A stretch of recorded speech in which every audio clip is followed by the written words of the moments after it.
In 2026, the cruelest financial lie is not that you cannot get rich. The lie is that saving money will protect you. Saving feels safe, but in a rigged global system, it often just delays the pain, while the people at the top convert your paycheck into their leverage. Here is what nobody wants to say out loud. When governments push interest rates around and call it policy, they are not only steering economies, they are steering ownership. And if you are just trying to get by, you are usually the last person the machine thinks about, right up until the day it makes you pay. This is not financial advice, this is financial education. I want to show you a mechanism that connects three things you see every day in 2026. Jobs getting hollowed out by AI, inflation that never really disappears from real life, and wealth inequality that keeps widening while the stock market pretends everything is fine. Then I will tie it to something darker and very specific: how carry trade, currency swaps, and government-controlled interest rates can move risk around the world, and who gets crushed when the music stops. You have probably heard the bedtime story. Spend now, enjoy now, life is short. They mock you for working hard and saving. They tell you the dead person is still wasting money in a bank account instead of spending it. And if you believe that story, you will do exactly what the system wants. You will borrow to consume today. You will treat debt like freedom. You will feel productive right before your leverage collapses. But the reason some rich countries seem to not need savings is not culture, it is math. For years, Japan functioned like the world's low-cost money printer for certain players. Ultra-low interest rates, financial engineering, and global demand for safety assets turned yen into a tool for profit. And the profits did not go to ordinary people. They went to institutions that understand how to borrow cheaply, buy yield, and shift risk when conditions change. Now pause and think about your own life for a second. In 2019, your salary could cover rent, groceries, and something left over. In 2026, many people are working the same hours or more and still watching their purchasing power shrink in quiet ways. The prices rise, then the headlines say inflation came down, and you feel gaslit. Meanwhile, a large part of the population is trapped in temporary debt. Credit cards, auto loans, payday-style financing, and student debt or medical debt that keeps growing interest while your income stays stuck. That is the emotional setup. The mechanism comes next, because once you understand the mechanism, you stop blaming your own discipline and you start seeing what you are actually trapped inside. The first ugly truth is this: cheap money is not free money. It is a subsidy. And in most systems, subsidies do not reach the people who need them most. They reach the people who can scale fast. For a long time, Japanese policy kept interest rates near zero. In some periods, deposits were so unattractive that saving money in yen could be a negative deal. At the same time, if you wanted to borrow, you could borrow in a way that barely looked like borrowing at all. That asymmetry creates a natural behavior. Borrow in the cheap currency, convert it into a currency where safer assets yield more, then clip the difference. This is the carry trade, the profit from interest rate gaps. If yen funding is near zero and US government bonds yield several percent, then the arithmetic looks irresistible. You borrow yen cheaply, buy US Treasuries or other yield assets, and you earn the spread. Now here is the part that should make you uncomfortable. That trade is not a clever hobby, it is a global industry, and when the interest rates are stable, the trade looks safe. When conditions shift, it turns into a forced liquidation machine. You do not need a conspiracy to explain this, you just need timestamps. In the early 2000s, Japan raised rates, and the tech bubble in the United States burst. In 2007, another move in that direction correlated with US financial stress. And when Japan changed policy again in more recent years, the US markets didn't just wobble. They got hit repeatedly, like someone yanked the legs out from under a table. Why? Because once yen funding stops being cheap, the carry trade stops being sustainable. There is no room for holding and hoping when leverage is involved. Leveraged positions unwind quickly. When the unwind happens, participants must sell assets to raise cash. That selling pressure hits prices. And that price drop then triggers more selling, because risk models and margin rules force it. So when you hear people say, markets move because of sentiment, you should correct them. Markets also move because margin calls do not care about your feelings. And in 2026, this matters even more, because AI has accelerated job displacement and increased the speed of financial automation. Many roles that used to buffer households against shocks are fading. Customer support, basic coding, even parts of marketing and document-heavy analysis. Humans are being replaced faster than most people anticipated in 2020, because AI did not just assist, it performed. That means fewer people have stable buffers when volatility hits. The people with stable buffers are the ones already sitting on liquid assets, already inside the financial system, already able to borrow cheaply. When the unwind comes, the powerless get the bill first.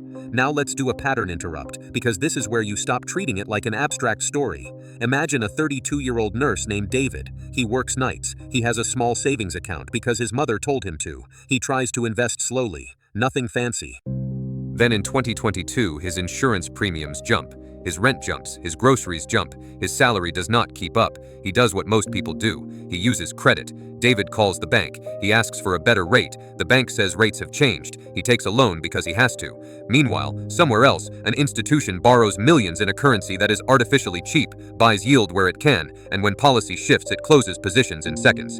David experiences the shock as a life problem. The institution experiences it as an execution problem. Who do you think gets rescued by policy, and who gets told to be resilient? That brings us to the second ugly truth. The most powerful lever in finance is not growth. It is interest rate policy, and the way it rearranges who bears risk. When central banks cut rates, debt becomes easier. When they raise rates, debt becomes more expensive. Sounds simple, but the world does not run on simple. The world runs on currency. The world runs on swaps. The world runs on what someone can borrow in one place and earn in another. For years, Japan was part of a system where it could absorb global capital and export stability. It accumulated assets abroad.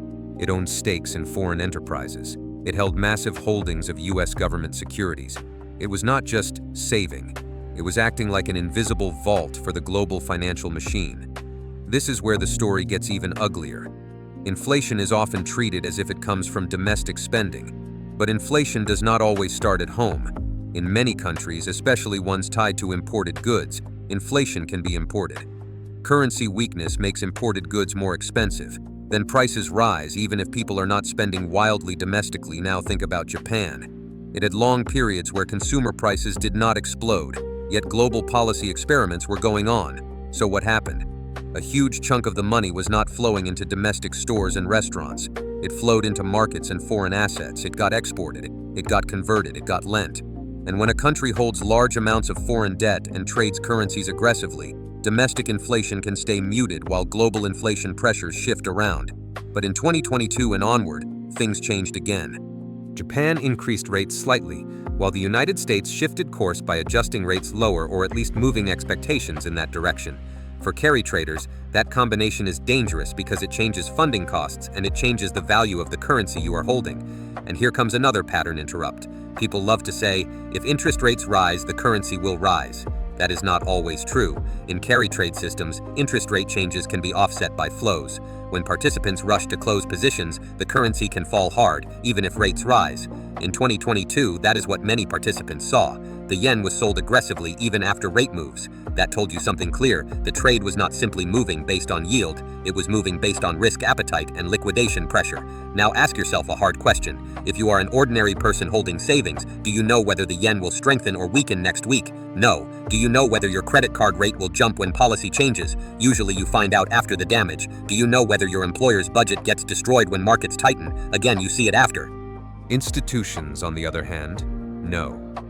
Or they have teams that model it, and they are positioned so that when the currency moves, they either profit or they exit before the losses become personal. This is understanding number one. Interest rates are not just about inflation, they are about who gets liquidity and when. Now we escalate to the third ugly truth. In the global carry trade world, the real transfer is not money, it is time and survival. When a carry trade unwinds, it does not unwind politely. It unwinds by forcing asset sales.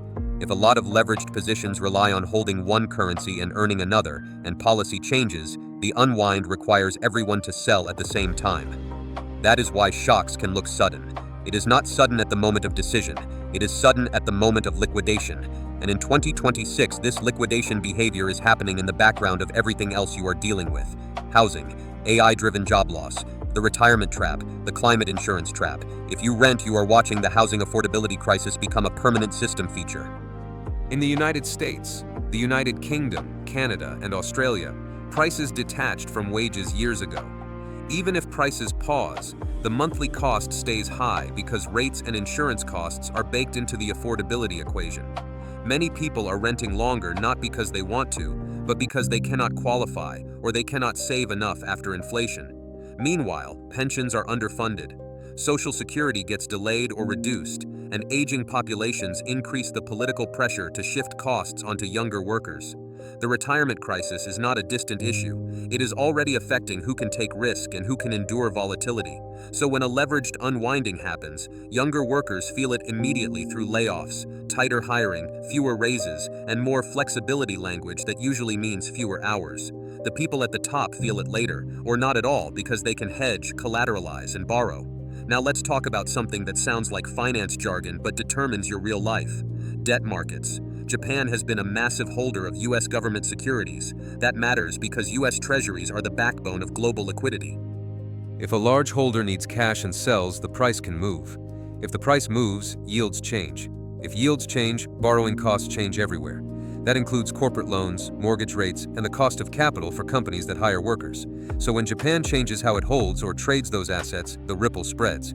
Now here is where the script gets darker, because it challenges what people think is neutral. A lot of people believe financial markets are independent from politics, that central banks are independent, that they respond to inflation, that they do not play chess with liquidity. But if you look at the carry trade system, you can see why the world is linked by design. There are currency swap lines, there are agreements, there are mechanisms for exchanging obligations across borders. When these mechanisms exist, you can create a world where one country's balance sheet can support another country's market liquidity. So when stress emerges, central banks can act fast not just to cool inflation, but to stop the panic from becoming a collapse. That sounds responsible, but it also means that the system can socialize losses and protect capital. The rescue is not distributed evenly. If you ever wondered why the stock market tends to hit new highs while millions feel financially trapped, this is one reason. Capital gets backstopped, liquidity gets injected, risk gets repriced, and then the system keeps feeding itself. Now, a fourth pattern interrupt, because we need to separate illusion from mechanism. In 2026, people love to talk about passive income. They love to show screenshots of interest, yield, and side hustles. They love crypto as the freedom story. But the reality is more boring and more brutal. Crypto is heavily regulated now, and institutional ownership is high. Many of the decentralized promises are centralized in practice. Banks and asset managers control the plumbing, the custody, the market making. The retail investor often owns the risk while institutions own the order flow. Meanwhile, social media sells the dream that you can become rich quickly. The problem is that quick wealth often means leverage, and leverage means forced liquidation when conditions change. That is the same carry trade principle, just repackaged. You can see it in the way people borrow against assets. You can see it in how staking turns into a yield product with counterparty risk. You can see it in how self-custody becomes expensive when the app breaks and the exchange holds the keys. So what does all this connect to the original story about yen and US bonds? It connects because the same logic is everywhere. Borrow cheap, buy yield, unwind quickly when policy shifts. Now we arrive at the fourth ugly truth. The elite do not just profit from money, they profit from the timing of your confusion. The system is built around a sequence that ordinary people never get to see. It is a cycle. First, the elite nurture the environment. They borrow cheaply, and the narrative stays calm. The world learns to normalize debt because the interest rate math makes it look painless. Then, when the cycle matures, the system triggers a stress event. It does not always look like the elite intended it. Sometimes it is policy coordination, sometimes it is risk accumulation. But the outcome is consistent. Leveraged positions must unwind, and the unwinding creates transfers. Finally, the system harvests the assets. When someone sells at a discount, another buyer buys. That buyer often has more liquidity, more access, and better information. In plain English, while you are trying to save better, institutions are repositioning ownership. And here is the part nobody wants to say because it makes people angry. When central banks control rates, they are not only steering inflation, they are deciding how quickly wealth can concentrate. The top 1% owns more than ever in many countries. Wealth concentration accelerates not because the poor are lazy, it accelerates because policy tends to preserve asset values and because liquidity tends to flow toward those who already hold collateral. If your wealth is mostly wages, you cannot collateralize your income like assets. Your survival depends on continued employment and continued affordability.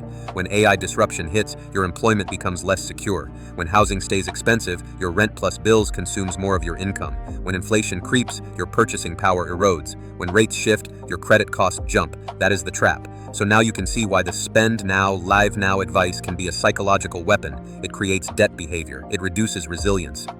It turns your paycheck into a liability schedule.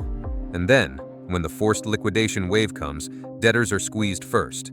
Now I want to bring back the nurse, David, because his story does not end the way he thought. After his credit loan, he tries to catch up by picking up extra shifts. His employer starts cutting benefits. He watches his bank account shrink every month, even though he is working. He gets a notice about insurance renewals that costs more. He feels panic, but he does not have a plan beyond work harder. Then one day he hears layoffs are coming for his hospital system. He is not shocked because he has been reading the same news everyone reads, but he is still powerless. And while he is powerless, someone else is buying, someone else is refinancing, someone else is acquiring distressed assets because they have cash and access. That is the truth. The transfer is not only financial, it is human. Now you might ask, why does this system keep going? Why does Japan or any major player keep participating if it creates instability? Because the elite are not trapped in the same way. Japan can hold massive US assets. If it needs liquidity, it can sell. It can also time those actions in coordination with global buyers, and the system's backstop can prevent chaos from reaching a level that threatens the global financial network. There is also a strategic incentive. Being a large holder of US securities gives a country leverage inside the global order. It can stabilize its currency under certain conditions and influence how global liquidity flows. But the key detail is that the stability is not for you, it is for the machine. When policy changes push yen and US rates into new relationships, carry trade participants respond based on their leverage constraints. If the environment shifts against them, they liquidate. If it shifts in their favor, they scale. This is how you get cliffhanger moments in real life. You think a rate change is good for you because you learned some textbook logic. Then your currency falls, your imported costs rise, your job becomes less secure, your credit becomes more expensive, and you realize nobody cares about your textbook. So what is the empowerment sliver I promised? Not hope, not slogans, empowerment through clarity. Once you understand the mechanism, you can stop acting like a victim of vibes. You can treat policy and liquidity as risk variables in your own life. You cannot control central banks. You cannot control AI adoption. You cannot control global housing markets overnight. But you can control what part of your life is exposed to forced liquidation behavior. If you rely heavily on variable interest debt, you are exposed. If you keep large emergency money in the same unstable structure that your credit also depends on, you are exposed. If you are over-concentrated in one income type that AI can automate, you are exposed. If you expect an easy retirement plan without assuming political changes, you are exposed. This is not a sales pitch, it is reality management. And yes, the window is closing. Not in 10 years, not in 5. Right now, because the system in 2026 is moving faster than households can adapt. AI reduces the cost of labor for tasks, but it also reduces the bargaining power of workers. Inflation may look better on paper, but your lived costs still reflect years of price increases. Climate disruptions add insurance and migration costs. Retirement systems strain and shift burdens. All of those are symptoms. The underlying cause is the same. Policy and capital allocate resources upward, and leveraged risk gets repriced until it breaks in households. So here is the call to action, and it is the only one that matters in a rigged world. If this changed how you see money, subscribe. I put out one of these every week, and most of what I cover, you will not hear anywhere else until it is too late. Drop a comment. Tell me the biggest financial lie you were taught growing up. I read every single one.